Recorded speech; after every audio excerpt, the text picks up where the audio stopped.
على اللي انتوا بتستنوه، حوار مع طبيب. معايا قيمة وقامة علمية كبيرة. هو مش أول مرة طبعا يكون ضيفنا النهاردة، لكن سبق احنا عملنا معاه حلقة كانت مفيدة جدا جدا عن تكميم المعدة وتحويل المصفات. لكن النهاردة اسمحوا لي أقول لكم إن موضوعنا ذات أهمية وذات قيمة علمية كبيرة جدا جدا جدا في الأعضاء التناسلية للذكور للأطفال والكبار. طبعا مش هنخوض الكلام في الموضوع الا اما ارحب بضيفي وضيفكم النهارده الاول في البرنامج، وبعد كده نقول موضوعنا هيكون ايه. اهلا بيك يا دكتور. اهلا وسهلا بحضرتك، انا سعيد جدا منورنا في الاستوديو. الله يخليك يا دكتوره. برنامج جميل وان شاء الله نقدم معلومه مهمه للناس، الناس تستفاد منها، ولو حد عنده مشكله نقدر ان شاء الله نساعده فيها باذن الله. موضوعنا النهارده هيكون عن مشاكل الاعضاء التناسليه للذكور. احنا عرفنا ان دكتور محمد الكيلاني اخصائي الجراحه العامه والمناظير وجراحات السمنه، واللي احنا ما قلناهوش في الحلقه اللي فاتت الاعضاء التناسليه للذكور. الذكور النهارده مش ذكور هنختص بيهم الكبار، لا هنختص الكبار والاطفال. تمام. طبعا احنا مبدئيا عايزين نتفق ان الجهاز التناسلي الاول احنا عايزين نتعرف عليه، عايزين نعرف هو ايه. ده من دكتور محمد. بالنسبه للجهاز التناسلي طبعا احنا لازم نكون عارفين. نطلع فاصل. محمد قبل ما نطلع فاصل كنت طبعا برحب بحضرتك معانا النهارده وبقول لك منورنا وشرفنا في البرنامج النهارده على الهوا. طبعا احنا كلنا مبسوطين بوجود حضرتك معانا وميرسي لتلبيه حضرتك رغبتنا. كنا بنقول احنا موضوعنا النهارده موضوع مش عادي، موضوع كبير بيهم ناس كتير قوي في كل بيت، وخاصه البيبيهات الصغيره في البيت، اللي هو مشاكل الجهاز التناسلي عند الذكور سواء بقى اطفال او كبار. لكن قبل ما نبدا حلقتي قلت لحضرتك انا عايزه اعرف او اتعرف مع الساده المشاهدين معانا دلوقتي عن الجهاز التناسلي. الموضوع ببساطه خالص، الجهاز التناسلي للذكور عباره عن العضو اللي هو القضيب، وبعد كده الخصيتين، وداخل كيس الصفن. ده بالنسبه مش هنتكلم في تفاصيل تشريحيه قوي لان احنا بنخاطب الناس. فالمعلومه اللي عايزينها توصل للناس ان الثلاث حاجات دول مهمين، اللي هو العضو والخصيتين والكيس الصفن. وهنقول دلوقتي طبعا مع الكلام ليه مهم ان احنا نكون عارفين المعلومه دي كويس جدا. تمام. ده بيوصلنا لحاجه نتكلم فيها مبدئيا، الخصيتين. الاول هنبدا بالخصيتين. الخصيتين دولت يعني فيهم مشاكل كتير يا دكتور. تمام.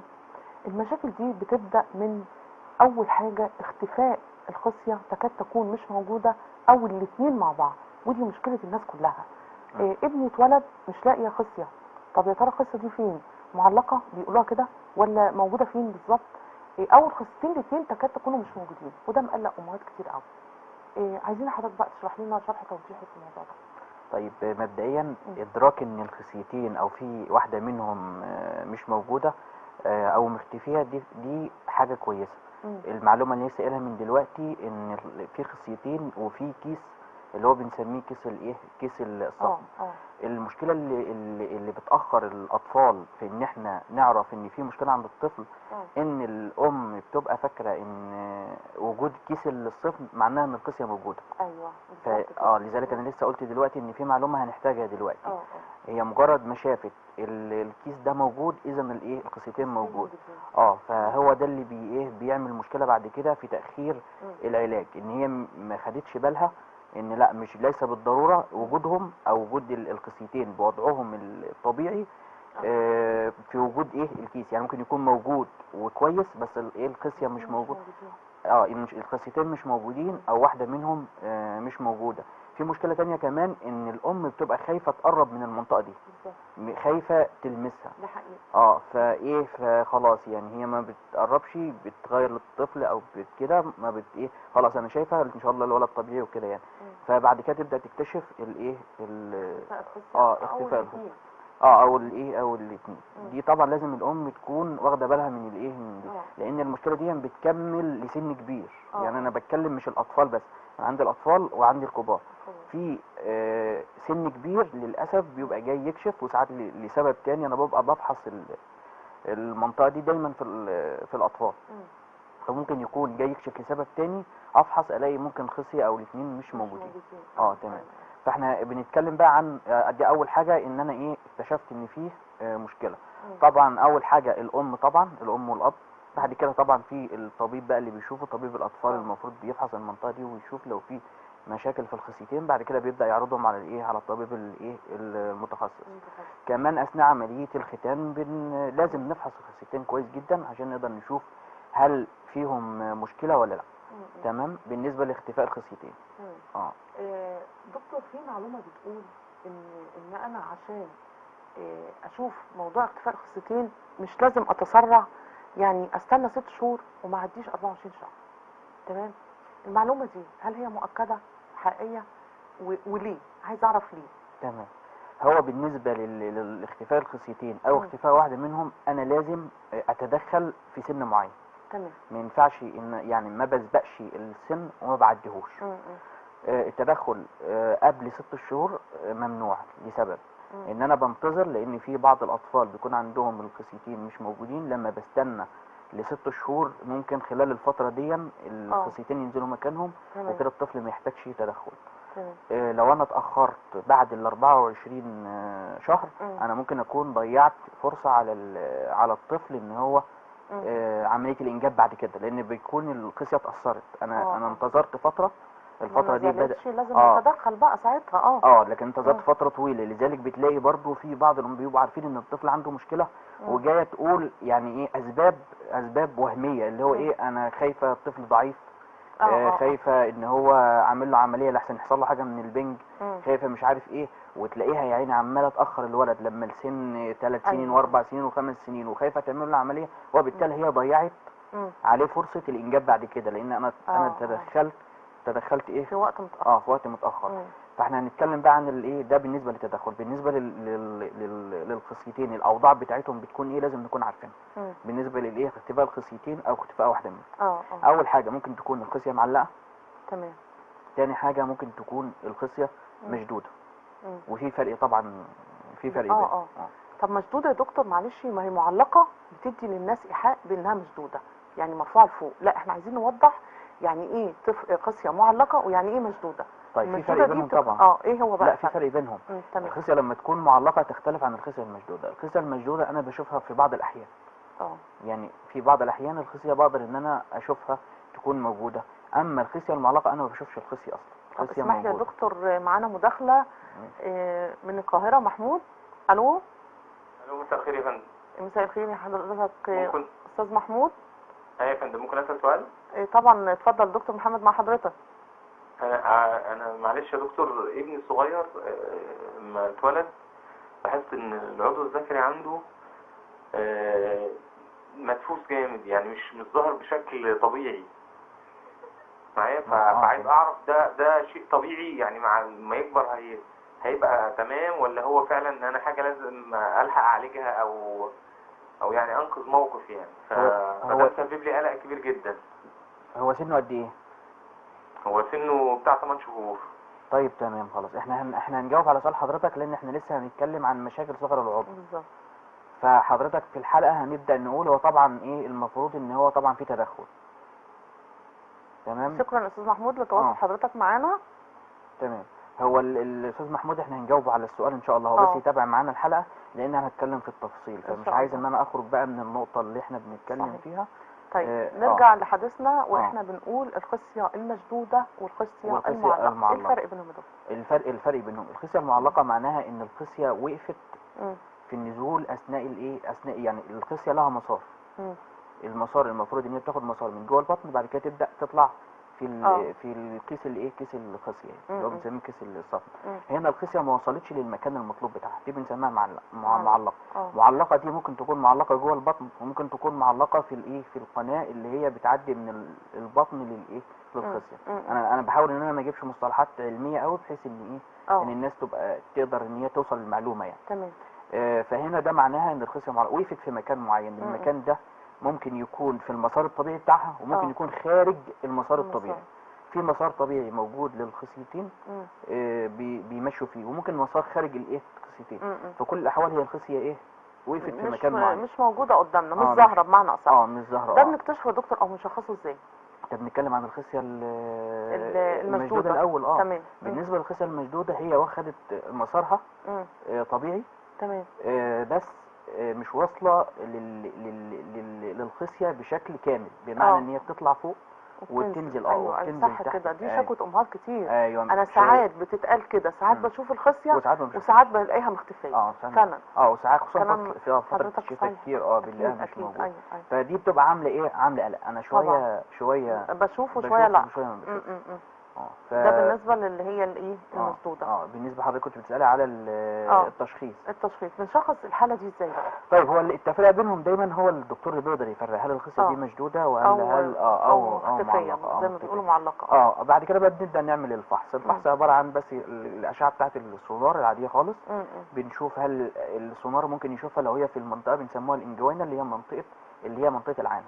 لو هي موجوده السونار بيقدر يشوفها. في جوه البطن غالبا السونار ما بيشوفهاش. فبيحتاج ان هو يعمل ايه، نعمل حاجه اسمها MRI اللي هو رنين، نقدر نشوف الخصيه مكانها فين. التدخل طبعا هيختلف بعد كده حسب هي خصيه مشدوده ولا خصيه معلقه. اكيد طبعا. طب العلاج يا دكتور، لو عالجنا الموضوع ده بنعالجه ازاي؟ اولا احنا قلنا التدخل بيكون بين 6 شهور ل 24. بلاش نتاخر عن كده، وبلاش مثلا الام تسرع قبل 6 شهور. يعني انت بتلاقي يعني حاجات مش يعني ايه، اسباب غير منطقيه للتاخير.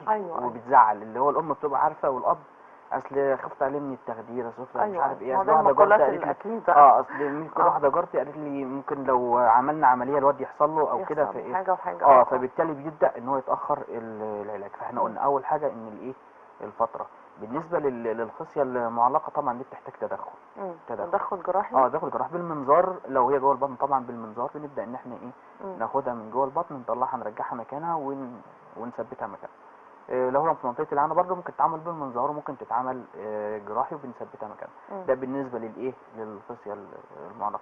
اما بالنسبه للخصيه المشدوده دي بتحتاج بس تحفيز هرموني شويه، وبعد كده الطفل بيبدا ان هي تنزل مكانها. تمام. يعني مجرد بس تحفيز هرموني، ما بنديش هرمون، احنا بنحفز بس الجسم ان هو يفرز عشان ينزلها مكانها زي ما ينزلها مكانها. يفرز هرمون كويس. وخلال ان شاء الله باذن الله من 4 اسابيع ل6 اسابيع علاج تحفيز بيبدا الطفل يبقى كويس جدا، وتبدا الام تتخلص من القلق اللي هو شويه لا شايفاها شويه مش شايفاها. بيجيب ان شاء الله نتيجه كويسه. بس اهم حاجه ان احنا بنكون مشخصين هل هي مشدوده ولا معلقه عشان نقدر نحدد التدخل المناسب ان شاء الله. طيب في حاجه ثانيه يا دكتور برضو مؤرقه شويه، اللي هي كبر حجم الخصيتين. انا بالعين المجرده كأم بقول ان الخصيتين عند ابني كبار شويتين. طب انا ما اقولش كده، مفترض ان انا بزور دكتور محمد وبقول لو انا لاحظت الموضوع ده يا ترى دكتور محمد هيقول لي ايه؟ امتى نقول ان الخصيتين كبار، حجمهم كبير زياده عن اللازم او فيهم تضخم، وازاي وبعد كده نتدخل اعمل ايه؟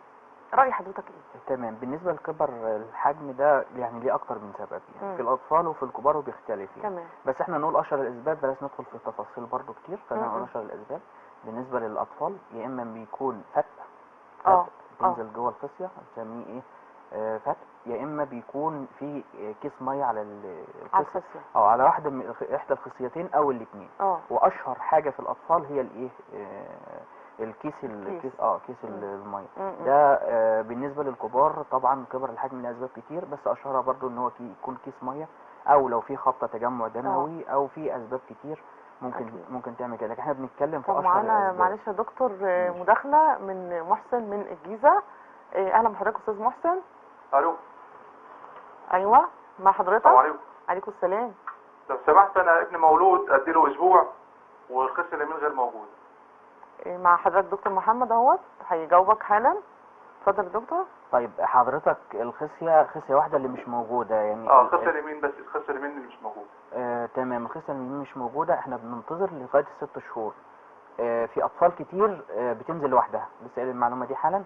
في ممكن لغايه 6 شهور لو نزلت لوحدها خلاص يبقى احنا كده ان شاء الله تمام. بعد 6 شهور ما نزلتش بنبدا ان احنا نشوف بقى هنتعامل مع حسب برضه هي مشدوده ولا هي معلقه.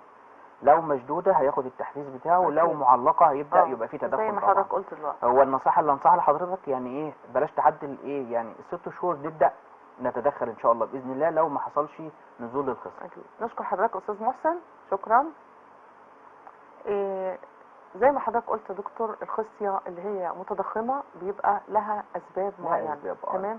ولها علاجها برضو السهل اللي احنا مش عايزين نخض فيه الناس، موضوع سهل جدا وبسيط. لكن في حاجة كمان بتخص الخصية، ده طبعا على معلوماتي انا يعني صغنونة مش كبيرة قوي، ان في خصية بنقوله خصية ملتوية فيها التواء، يعني ايه؟ طيب هو موضوع التواء الخصية ده مهم جدا، مهم جدا ومؤرق. انا مش عايزه اقولها، مش عايزه اخد، لكن هو فعلا بيدي اسباب بعد كده او مضاعفات للطفل او حاجات مش كويسه، بيقولوا عليها الخصيه الرهيبه، صح كده؟ طيب لا، هو موضوع التواء الخصية ده هو عندنا في الطب بنسميه طوارئ جراحيه. بنسميها بسيرجيكال ايمرجنسي، يعني أيوة حاجه طوارئ لازم التعامل معاها بدري. لو ما تعاملناش معاها بدري ممكن الطفل يفقد الخصيه. يعني مشكله التواء الخصيه ان هو ممكن التشخيص. اهم حاجه ده والقرار. التشخيص والقرار. لو تشخص بسرعه اتاخد القرار، المفروض ان بيحصل يعني مشاكل كبيره جدا الخصيه خلال لو عدينا 6 ساعات الاولانيين، يعني اول 6 ساعات الموضوع صعب شويه. لو عدى بنفتح بنلاقي الخصيه حصل لها خلاص غرينه، وبعد كده ما نقدرش ان احنا ننقذ الخصيه، فبنضطر نستأصل. لو احنا شخصنا، انا كان لسه عندي حاله يمكن من تقريبا من 10 ايام، الحمد لله يعني خلال يمكن اقل من ساعه كان الطفل داخل غرفه العمليات وعمل العمليه بتاعته، والحمد لله والخصيه عدت. الحمد لله. الحمد لله. الخصيه عدت. هو في الاعراض اللي موجوده بالنسبه لموضوع التواء الخصيه، بنلاقي الم شديد في منطقه الخصيه مفاجئ، وبنلاقي الخصيه اللي كانت موجوده ما عادش موجوده. يعني هو الولد بيشتكي مثلا الخصيه اليمين او الشمال كانت موجوده قبل كده، احنا عارفين هي موجوده وبنشوفها كويسين، فجاه لانها اختفت. ده بيظهر يا دكتور، معلش المقاطعه، بيظهر امتى على الطفل حكايه التواء الخصيه دي؟ هو يظهر في اي سن. في اي سن؟ من اول مواليد ولا ممكن بعد كده؟ من اي سن. اي سن ممكن يظهر موضوع التواء الخصيه ده، حتى لو كبير. ماشي. التواء الخصيه ده مشكلته ان الخصيه بالحبل المنوي بتلف، فبنفصل عنها الدم. فلما بنفصل عنها الدم ممكن دي الخطوره بقى هنا. طبعا في خطوره. بيحصل بعد كده تورم الاول، بعد كده الخصيه، وبعدين ممكن يحصل غرغرينه نتيجه ان الدم مش واصل الخصيه فتره طويله. تمام. اهم الاعراض اللي موجود، في اعراض كتير لكن انا بتكلم اهم الاعراض اللي موجوده ان الخصيه كانت موجوده فجاه اختفت مع الم شديد. ساعات بيصحبوا ترجيع، ساعات بيصحبوا غثيان، ساعات بيصحبوا ارتفاع في درجه الحراره. لكن هو ده الايه المهم. المشكله اللي بتحصل هنا بقى في ايه؟ ودي يمكن ضيعت على اطفال كتير فرصه انقاذ الخصيه. اول حاجه ان في الفتره الاولانيه ساعات الاشعه ما بتبينش. ليه؟ لسه الخصيه حصل التواء، فلسه الخصيه ما حصلهاش تورم لسه، فساعات الجهاز يطلع النتيجه السونار، والسونار بيكون مظبوط برضه، لان ما هو الظاهر قدامه حاجه مش طبيعيه. ما هو الظاهر قدامه حاجه مش طبيعيه. لا، ده هو الامور انا شايفها ايه كويسه والامور طبيعيه.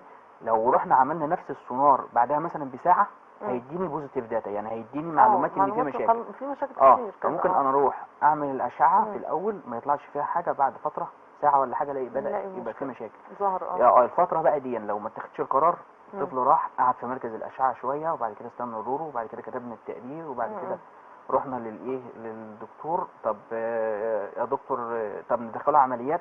ساعات ممكن الدكتور ياخد القرار مناسب وهندخل الطفل، والاهل يبداوا لا ده احنا يقلقوا، ده احنا هندخل الطفل هيعمل عمليه مش عارف ايه. طب ناخد راي حد تاني. الفكره في الايه، في الحاجات دي ممكن تضيع الوقت اللي ممكن الخصيه تتلحق فيه. بالظبط كده. فلو التشخيص الدكتور شخص الحاله متشخصه كويس، والاعراض التدخل بدري، والاعراض واضحه، الاعراض واضحه، وقدرنا ان احنا نتدخل بدري، لا احنا بننقذ الخصيه. بدل ما نعمل كده هنعمل عمليه، بدل ما اعمل عمليه واشيل الخصيه، لا ده انا عملت عمليه وانقذتها.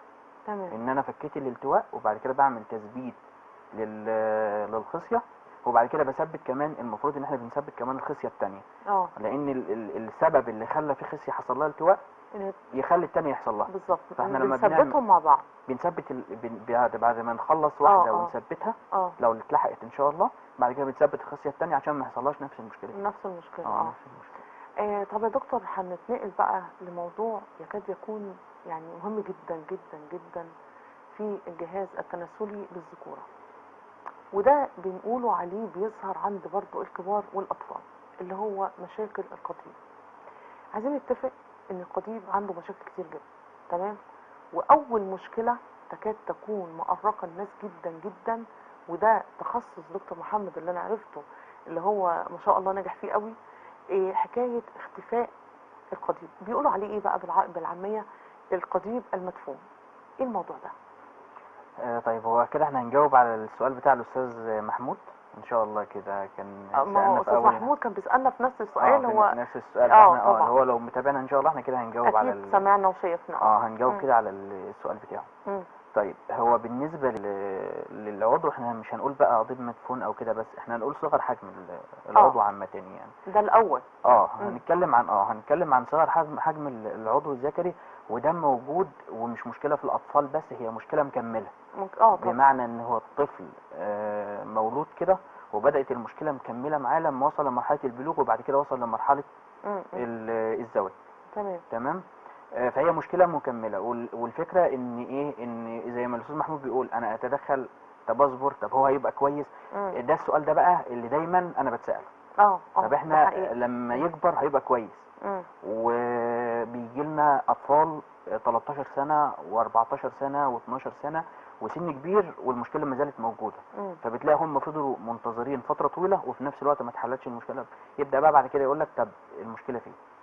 ان في مشكله. طب دكتور معلش، ان هو الانسان العادي او الام في البيت بتقول هو ان ده حجم طبيعي، وزي حضرتك ما قلت دلوقتي ذكرت ان ممكن بعد كده مع السن بيكبر الحجم وخلاص والدنيا منتهيه.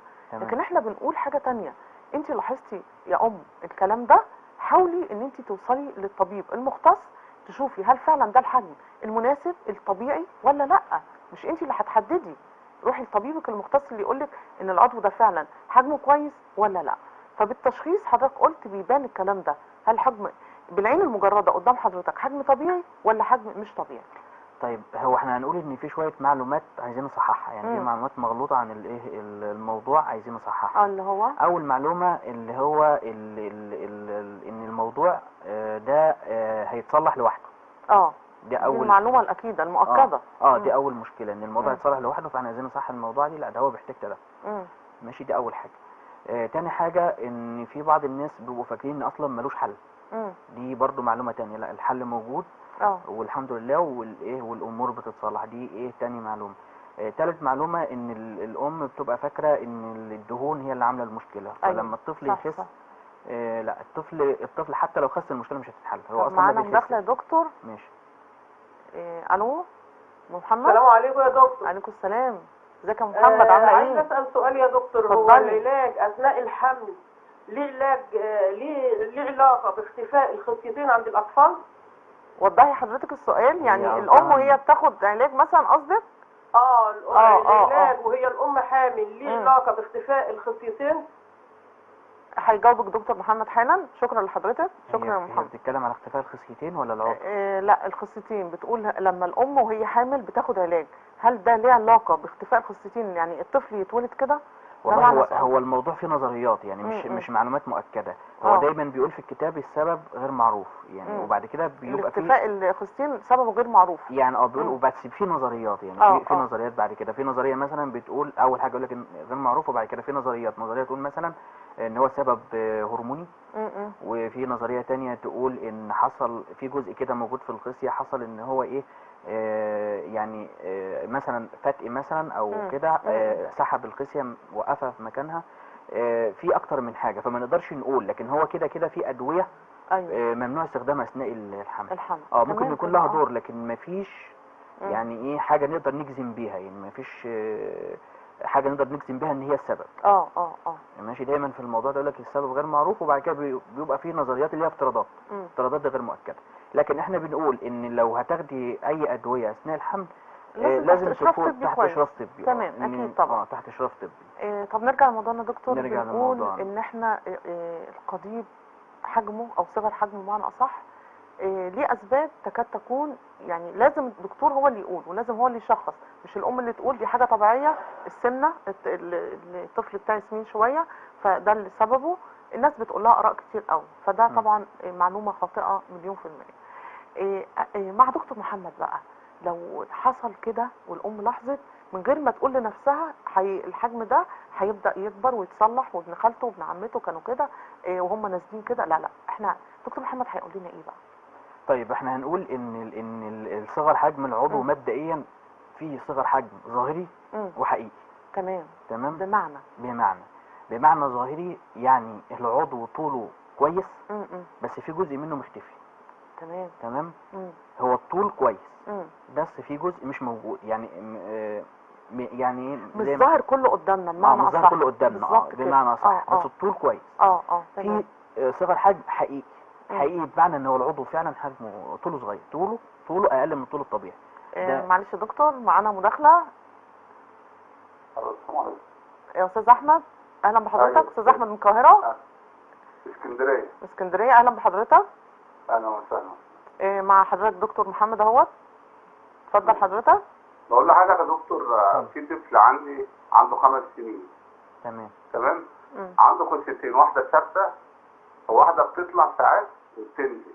نفس الكلام اللي حضرتك قلته. بس يعني اكتر الاوقات بتلاقي زي مختفيه كده بتطلع فوق، واوقات بتلاقي الاثنين مع بعض تحت. هو دلوقتي عنده 4 سنين. 4 سنين. طب حضرتك بس اسال سؤال، هو بالنسبه لوزنه زايد شويه ولا الوزن كويس؟ لا ده رفيع خالص. الوزن كويس يعني. الوزن تمام خالص، يعني مش سمين يعني. طيب هو بيقول ان هو بيشوفها وبتطلع. شكرا لحضرتك يا فندم، ودكتور محمد هيجاوب حضرتك عشان نرجع للموضوع. هو بيقول ان هي بتطلع وبتنزل، ده اللي احنا كنا بنتكلم فيه من شويه، اللي هو بنسميها الخصيه المشدوده. شويه الاقيها وشويه محيراني يعني. بس ده بيقول لك طفل عنده 4 سنين يا دكتور. هو الخصيه اللي طالما بتطلع وبتنزل غالبا مش هتكون ان شاء الله متاثره يعني. احنا مشكلتنا غالبا بتكون في الخصيه المعلقه. هو بس طبعا يعني الافضل ان احنا بنعمل الطفل ده الاول هرمونات، نشوف الهرمونات عنده كويسه. الهرمون التستوستيرون، هرمون بنسميه هرمون البرولاكتين، هرمونات معظم الاطفال دي اللي عندها مشاكل في الخصيتين او عندها مشاكل في العضو، صغر حجم العضو، بتحتاج تحاليل هرمونيه تطمن بس ان الهرمونات كويسه. وبعد كده هو بالنسبه له لو هو زي ما هو بيقول التشخيص كده، بيحتاج بس محفز هرموني، يحفز الجسم ان هو يبدا يفرز هرمونات بالنسبه الطبيعيه. أيوة. الخصيه بتنزل في مكانها وان شاء الله بتكون مشكلته اتحلت. ده في حاله ان التشخيص زي ما هو بيقول يعني. ان شاء الله. نرجع لموضوعنا يا دكتور. احنا كنا بنقول ان القضيب بيبقى يا ظاهري يا حقيقي. ايوه ماشي. بالنسبه يعني فاكره اهوت. تمام. هو يعني المداخلات بس بتبقى ايه لا ده لازم بقى. طيب امر الجميع طبعا ان شاء الله باذن الله يا رب نكون جاوبنا للناس كلها على على الاسئله بتاعتهم. هو في ظاهري وفي حقيقي قلنا. لو الموضوع ظاهري يعني ظاهري بمعنى ان الطول كويس وفي جزء منه مختفي، ده بس مجرد ان احنا بنطلع الجزء المختفي ده بره، خلاص المشكله بتاعته بتتحل. اتحلت كده خلاص. اتحلت المشكله خلاص. كان جزء داخل جوه، بعد كده طلعنا بره. تمام. اما الحقيقي اللي هو عنده فعلا مشكله، الاول بنشخص هو الحقيقي سببه ايه. هل هو سببه حاجه هرمونات، في مشاكل في الهرمونات ولا لا؟ بنبدا نشوف. هل هو سببه ان في جزء داخل جوه مع الهرمونات بيحتاج الاثنين؟ هل في سبب طبعا جيني اللي هو لسه هسأله السؤال ده فعلا حالا. في سبب جيني بس يعني ده مش منتشر مش مؤثر قوي يعني. مش منتشر. مش هنقول مش مؤثر، هو مش منتشر. بيكون عنده اصلا مشكله جينيه وده مش موجود كتير. احنا يعني احنا بنتكلم في ايه، في الحاجات المنتشره قوي. جيني طبعا هيبقى له قصه ثانيه خالص. لو في مشاكل جينيه مش بيبقاش التعامل معاه مختلف شويه. فاحنا الاول هنشخص هل هو هل حاجه ظاهريه او حقيقيه. هل حاجه ظاهريه او حقيقيه. وبعد كده بدنا نتعامل. كل حاله لها الايه، لها الوضع بتاعها. هو في نقطه بس اوضحها للناس. يعني في بعض الناس بتقول ايه، لو الدهون دي خست هتبدا المشكله تتحل. لو الدهون خست العضو برضه هيفضل مخفي تحت الجلد. يعني هي الايه ده لو افترضنا، وده نادرا جدا ان هي تخس يعني. لان ليه بقى؟ لان بتكون في اربطه شده او انسجه شده العضو، فلازم نسلكه طلعه لفوق وبعد كده ايه نبدا نثبت. تمام. عمليه جراحيه بسيطه دكتور، مش عايزين نقلق حد. هي طيب. عمليه جراحيه بسيطه عشان بس الناس ما تاخدش التجربه وتتمادى في القلق والخوف ونقوله مش هنعمل حاجه، دي دهون وهي اللي عامله كده. لا مش عايزين نقول الكلام ده، عايزين نتكلم بحاجه علميه كل الناس تستفيد منها دلوقتي. طيب ان شاء الله هي عمليه بسيطه طبعا. احنا ما بنتعاملش مع العضو نفسه عشان نضره. تمام. يعني كعضو ايوه ما بنضروش، لان ما بن ايه يعني العضو نفسه بنسيبه بوضعه. احنا بنتعامل مع الانسجه اللي حواليه بالظبط كده وعلى الجلد بالظبط. لكن هو الطفل اللي لو اتشخص من بدري يكون افضل طبعا. الافضل بتتعامل له مع الختان مره واحده. يعني ممكن نعمل تسليك العضو ده، مش هنقوله بقى عمليه عشان الناس ما تتخضش معانا. لا هو طهاره عاديه او ختان عادي وبيتسلك معاه الانسجه دي ويطلع العضو كده. ايوه بس طريقه الختان بتختلف. بمعنى المتعارف عليه في الختان عندنا في مصر هنا بالحاجه بنسميها البون كاتنج اللي هو جفت الطهاره. يا اما بطهاره الحلقه يا اما بالطريقه الثالثه اللي هي بنسميها طريقه الديسكشن اللي هي بالمقص. ماشي. دول الثلاث حاجات اللي هم بيحصل بيهم الختان. بيحصل بيهم الختان. بالنسبه للاطفال دي لا، ده لما بيطهر بالمقص، ما بينفعش يتطهر بالحلقه ولا ينفع يتطهر بالبون كاتنج، لان بيحتاج ناخد مقاسات ونسلك ونثبت ونرفع العضو لفوق. فطبعا لو اتعرف الموضوع قبل الختان يبقى هو كده خلاص مره واحده، لكن لو الطفل اتعمل له عمليه الختان نرجع تاني بقى نعمل نفس القصه تاني، هنرجع نعيدها تاني. اللي هو خلاص اللي هو بنسميه بيقولوا عليها تصليح طهاره. لا احنا ما بنصلحش الطهاره، ده احنا بنعالج المشكله اللي هي كانت موجوده من اللي هي كانت موجوده من الاول. نقطه مهمه بس بقى اوضحها للناس، يعني في بعض الناس بتيجي تشترط حاجات معينه كده في الطهاره، حضرتك هتطهر لي بايه؟ طيب بما اننا بنتكلم يا دكتور في موضوع العضو الذكري وقصير وطويل ومختفي وحقيقي وظاهري والكلام الياما ده، طب احنا عايزين نقول للناس الحجم الطبيعي المفروض للعضو الذكري يبقى قد ايه؟ هو بيختلف حسب السن. يعني هو الطول هيختلف حسب السن. تمام. كله طبعا صعب ان احنا نقول كل الاعمار. هو اللي بيجي لنا بيقول ان سنه كذا، بقول له المفروض الطول عندك يكون كذا. لا احنا لكن هو عند الولاده مش السن الصغير الاطفال، احنا بنقوله سن الزواج، سن الشاب بقى اللي كبر وبلغ وخلاص بقى شاب فعلا كده، المفترض يبقى ايه؟ عشان بس ما ناخدش في موضوع الاطفال ده. لا اصل بالنسبه للموضوع ده بالنسبه للكبار هيختلف برضه الانتصاب عن الارتخاء يعني. وبرضه ما هوش حاجه بنسميها ستاندرد اللي هو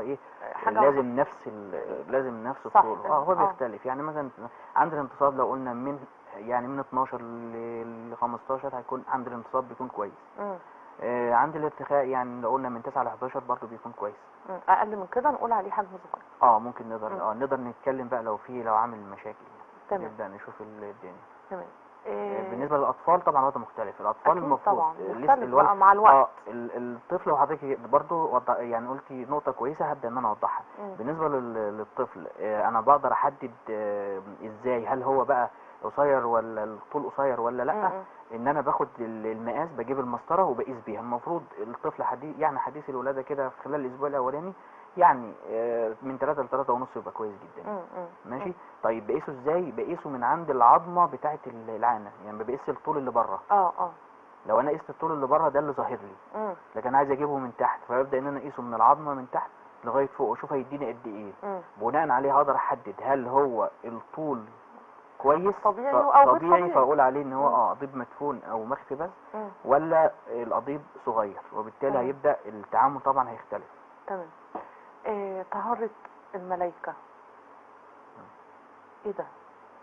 ايه المعلومة دي؟ بالنسبة طهارة الملايكة معلومة عامية بتتقال بين الناس. تمام.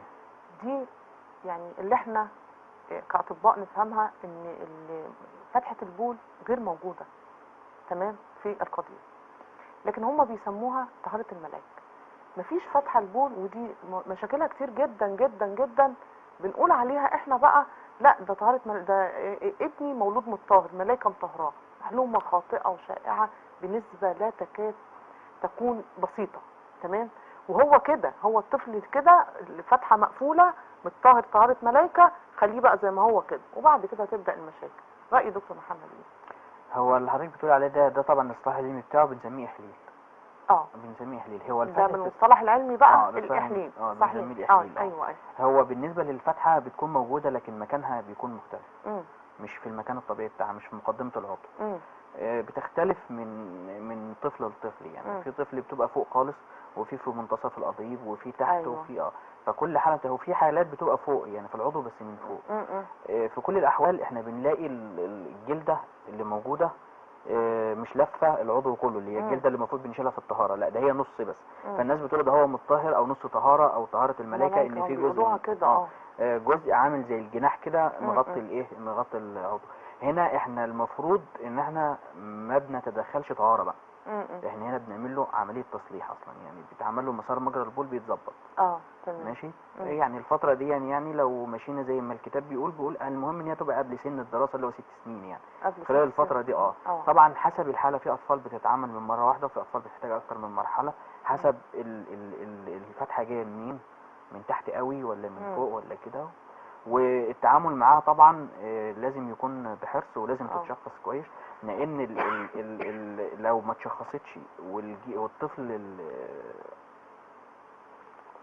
اتفضل. ماشي، لو ما اتشخصتش والطفل اتعمل له عمليه ختان بتعمل مشكله. لان المفروض ان انا باخد الجلده اللي الناس بتقول عليها ايه، نص جلده دي. ايوه بنصلح بيها الجزء بتاع مجرى البول اللي احنا عايزين نصلحه. تمام. فلازم هو ما يتقطعش الجلده دي. زي ما قلنا في مشاكل في الخصيه اللي هي الملتويه، قضيب نفسه في حاجه اسمها قضيب ملتوي، وده طبعا شيء مش يعني شكلا وموضوعا واسما مش محبوب. عايزين نشوف دكتور محمد هيقول لنا ايه في موضوع القضيب الملتوي. حضرتك هتقول لنا ايه؟ عايزين نسمع بقى. طيب، هو التواء القضيب طبعا دي بيبقى موجود برضو يعني من الولاده، الطفل مولود بيه، وساعات ممكن يبقى مكتسب بعد كده اثناء عمليه الختان. ازاي؟ ساعات الطفل يبقى مولود العضو مش واخد الوضعيه الطبيعيه بتاعته، لافف يمين او لافف. نوضح يا دكتور الاول كلمه ملتوي يعني شكله العام غير طبيعي، ولا واخد جزئيه يمين او شمال؟ عايزين يعني نوضحها. واخد يمين او شمال، ملوش اتجاه معين، يعني ممكن يكون واخد الاتجاه كده، او ممكن يكون واخد الاتجاه كده. ساعات ما بيبانش معانا الا نازل الجلد. لذلك هو الختان للاسف الموضوع ده منتشر دايما في الارياف، لان في الارياف يعني ناس كتير ما بتعملش عمليه الختان عند اطباء. ايوه طبعا للاسف يعني دي عامله مشاكل، وهم فاكرين للاسف ان مفيش مشاكل. يعني الاهل خلاص ده احنا طاهرنا والدنيا حلوه وبتاع وكلام من ده. ليه بقى؟ لان مشاكل الختان ما بتبانش الا بعد الزواج. فطول ما هو الطفل عايش حياته وكويس، احنا خلاص الامور كويسه. يبدا المشكله تبان بعد كده. حتى لو الطفل عرف ان عنده مشكله في سن معين، بيتكسف ان هو يقول، بيتحرج. ايوه طبعا. ان انا عندي مشكله، انا بتكلم بقى عن كل المشاكل اللي موجوده. يعني الطفل محروق، فالاهل شايفين ان الطفل كويس بس هو مش كويس. هو عنده مشكله، والمشكله دي تعبانه نفسيا. اكيد. تبدا تظهر مع الزواج، وفي بعض الحالات ممكن يحصل انفصال بين الزوج والزوجه نتيجه المشاكل اللي موجوده اللي ما اتعالجتش اثناء الختان. بس انا خرجت بره الموضوع، لكن لا مش هنخرج، ده انا اللي هخرج بره الموضوع، بس هو في خلال الموضوع برضه. هل ده يعوق الانجاب؟ طبعا مش هنقول الانجاب. سؤالي لازم اقوله دلوقتي، اصل انا مركزه مع حضرتك جدا في كلمه ان هو بيسبب مشاكل في الزواج. هل ده يعوق الانجاب ولا يعوق حاجات تانية؟ احنا ما نقدرش نقول بقى او ما نقدرش نقول ان هو يعوق الانجاب، لكن نقدر نقول ان هو بيعوق العمليه الجماع بين الزوج وزوجته. ايوه بيبقى في مشاكل موجوده. مشاكل نتيجه صغر العضو، نتيجه التواء العضو، نتيجه ان العضو ملتصق بالخصيه، ده لسه هنتكلم فيها دلوقتي. في حاجات كتير بتبان معانا اثناء وانا بعمل ختان للطفل، لازم اصلحها في وقتها. ما صلحتش في وقتها بعد كده بتعمل مشاكل كتير. طبعا في المستقبل. فلو اتكلمنا على النقطه اللي حضرتك سالتيني فيها دلوقتي، اللي هو موضوع الالتواء، ساعات ما بنشوفش الالتواء غير لما بننزل الجلد. يعني الطفل اصلا مولود شكله الى حد ما كويس، انا وانا بعمل عمليه الختان بقوم منزل الجلده دي، فبيبان بقى الشكل، فبيبان. تمام. لما بقطع للطفل لازم اديله الوضعيه بتاعته. اللي بيحصل ايه عندنا برضو، يعني خصوصا زي ما قلنا لسه بنتكلم دلوقتي، ان دايما يعني في ناس كتير ما بيكونوش اطباء وبيعملوا العمليه دي، لان الاعتقاد السائد ان احنا بنقطع جلد. يعني اعتقاد السائد عند الناس ان عمليه الختان دي عمليه جراحيه. في معلومات كتير عند الناس ان احنا بنقطع الجلد وخلاص. قطعنا جلد احنا كده ايه، الولد كويس وبيلعب في الشارع وبيلعب مع زمايله والامور كويسه. لا، انا وانا بعمل كده اكتشفت الموضوع ده. فبالتالي بضطر ان انا ايه، او بديله الوضعيه بتاعته واثبته على كده. لذلك في بعض الناس انا بستغرب يقول لك ايه، انت هتخيط للطفل؟ طبعا وينفع الطفل اصلا انت عامل عمليه ختان من غير ما هم عشان متعودين ان بره الناس العاديه اللي هي بتعمل ختان ده ما فيش خياطه عادي. طيب لا، ما هو ده بقى بيعمل مشكله ثانيه اللي انا قلت لسه برضه قايلها دلوقتي، اللي هو ساعات الطفل يتولد بالالتواء، وساعات الالتواء يجي له بعد عمليه الختان. ليه بقى؟ لان هو لما اتقطع له وما تخيطلوش، العضو لف. فلما لف خد الوضعيه ولحم على كده. ولذلك لا، لازم الطفل بيتعمل له عمليه الختان يتظبط الموضوع. لو هو متظبط لوحده بنبدا ناخد الغرز على وضعيته عشان ما يحصلوش التواء. طيب لان هو منتوي لازم اديله الوضعيه بتاعته وبعد كده اثبته على كده، يبدا في المستقبل ما يبقاش عنده مشكله. طب يا دكتور هنخوض بقى في حاجه مهمه جدا جدا جدا، وهي احنا قلنا الالتواء ليه علاجه وممكن يتعمل كل حاجه تمام. وجود القضيب والخصيه الاثنين متلاصقين مع بعض، هل الظاهره دي حقيقيه بتتوجد ما بين ناس كتير حضرتك بتشوفهم العين المجرده، ولا بتبقى نسبه قليله بسيطه؟ ولو شفنا الكلام ده هنعالجه ازاي؟ مجموعه اسئله في بعض. تمام. هو احنا عندنا اللي هي اصطلاح طبي بنسميها ويب. اللي هو التصاق الخصيه بالقضيب. مشكلتها في ايه بقى؟ ان هي ما بتبانش والناس ما تاخدش بالها منها خالص. لان هي من تحت ساعات. ايوه. الخصيه من تحت ماسكه في في العضو، في القضيب. ايوه. من بره من فوق الشكل عادي. ايوه بالظبط كده، الشكل عادي خالص. دي المشكله. دي مشكله، الشكل عادي من بره، شايف الطفل شكله جميل وكويس ومفيش عنده حاجه. لكن من تحت الخصيه نفسها واخده العضو كله ماسكه فيه، شاكه فيه. تمام. طيب انا اكتشفت الموضوع ده وانا بعمل للطفل عمليه الختان. بسلكهم من بعض وابقى كده حليت المشكله. طيب ما عملتش كده، تبدا المشكله تظهر مع الطفل بعد البلوغ او اثناء الزواج. ليه بقى؟ لان لما يجي يحصل انتصاب تبدا الخصيه تشد العضو على تحت. فيبدا يحصل عنده مشكله، تبدا تبان معاه المشكله، يبدا يدور على على التدخل. طبعا في السن الكبير ده بيبقى محرج شويه بالنسبه لي. طبيعي. طب بما ان الختان بقى يا دكتور بيبين لنا كل المشاكل دي، المفترض بقى السن المناسب جدا لختان الطفل بيبقى متراوح من ايه؟ في ناس بترشح او بتقول لا اما الطفل يكبر 3-4 سنين لا ده حرام، دي معلومه عندهم هم. في ناس بتقول 40 يوم او لازم يبقى يتم 40 يوم وينطهر. في ناس تقول حاجه تانية خالص، لا او في اطباء ورايهم يكاد يكون طبعا صح بنسبه 100%، كل ما الطفل حصل له ختان بدري كل ما كان افضل. لكن دكتور محمد هيقول لنا ايه في توقيت المناسب جدا لختان الاطفال؟ طيب توقيت الختان المبكر كويس في حاله ان الطفل ما يكونش عنده مشاكل. يعني الطفل اللي مولود كويس، ودي لهم نسبه معينه. يعني تقريبا في نسبه قد تتجاوز 30% اطفال عندهم مشاكل. مشاكل بقى تتراوح بين مشاكل في الخصيه ومشاكل في العضو، الكلام اللي احنا عمالين بنتكلم فيه بقالنا فتره يعني. طيب الطفل اللي مولود وما عندوش مشاكل ممكن خلال الاسبوع الاول عادي، خلال الشهر الاول عادي، في الفتره الاولانيه طالما العضو طوله مناسب وكويس وما عندوش مشاكل على طول يعني بعد الاسبوع عادي ممكن نطهر. بس يفضل بدري، احنا بنقول اذا ما كانش عنده مشاكل، ما يكونش طبعا اكيد. اذا ما كانش فيه مشاكل هتحتاج تدخل، ما كانش فيه مشاكل نبدا تدخل بدري. هنبدا ان احنا نتعامل بدري. اذا ما كانش فيه مشاكل هتحتاج انما لو في مشاكل نأجل بقى لما نحل يعني حسب بقى رأي الطبيب، بيشوف المشكله دي تتعالج دلوقتي ولا تستنى بعدين، حسب حسب كل حاله. وطبعا الطفل اللي يمنع بالنسبه لنا اللي هو تحليل السيوله، مثلا الطفل عنده سيوله في الدم او ما فيش، دي احد المواد. لو احنا الطفل لسه صغير وعملنا له تحليل السيوله لقيناه كويس وما عندوش مشاكل عادي ممكن نطهر في سن صغير وبيكون كويس جدا. طب احنا طمعنا في دكتور محمد النهارده كتير قوي ودوشناه وخدنا منه اسئله كتير قوي، لكن انا بيهمني حاجه مهمه قوي دلوقتي في البرنامج بتاعي اللي كل مشاهده دلوقتي انا متاكده قاعده وسامعه البرنامج ومبسوطه جدا جدا جدا من دكتور محمد. حضرتك هتقول لكل ام ايه في البيت دلوقتي؟ كلمه بقى من دكتور محمد. اول حاجه ان المنطقه دي لازم نهتم بيها، منطقه وما نخافش. وما نخافش يعني. لازم نهتم ان احنا نفحص الطفل ونشوف في عنده مشكله ولا لا. لاحظت اي حاجه بروح للدكتور ويطمني، ولازم يشوف هل في حاجه ولا لا.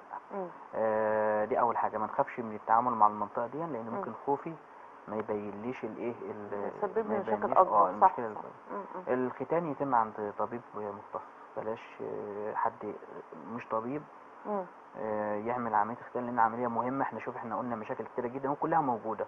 اكبر دليل ان المشاكل اللي انا بتكلم فيها دي موجوده ان بتجيلنا كل يعني كل يوم بيجي لنا حالات. اكيد لو ما فيش مشكله مش هيبقى في حالات وانا هطلع في التلفزيون واتكلم واقول في مشاكل موجوده. ممكن يكون انت ما انتش واخده بالك من المشكله او ما حدش قال لك عليها فانت فاكره ان هي مش موجوده. يعني مش معنى ان الحاجه مش موجوده مش ان انا ما سمعتش عنها يعني نبقى انا نسكت ان انا ما سمعتش عنها ان هي مش موجوده. يعني في بعض الايه يعني ان انا ما سمعتش عنها او ما شفتهاش او ما حدش قال عنها ان هي مش موجوده. لا المشاكل موجوده، فنبدا ان احنا ان احنا ندور على المشكله. فده ايه النصائح اللي حابب ان انا اقولها بالنسبه للمشاكل القاسيه. بلاش الام تتاخر بحجه اصل ممكن ما يستحملش البنج، اصل ممكن مش عارف ايه. لا بلاش الام والاب، القرار لازم يتاخد لان في حاجات القرارات بتكون مصيريه. يعني الحاجه اللي القرار فيها مصيري ما ينفعش ان انا اتراجع عنها ولازم ادي لها وقتها المناسب. اما الحاجات اللي ممكن تتعمل براحتي ما فيش استعجال عليها ماشي ممكن اتاخر في القرار. اما الحاجات المصيريه ما ينفعش ان انا اتاخر فيها. اكيد يا دكتور طبعا. احنا مش عايزه اختم الحلقه والله ابدا. طب في نقطه بس احنا ما كناش فيها. اتفضل. دي فتحه البول بس دي هتهم الناس. في وقت معانا؟ دي فتحه البول في وقت معانا؟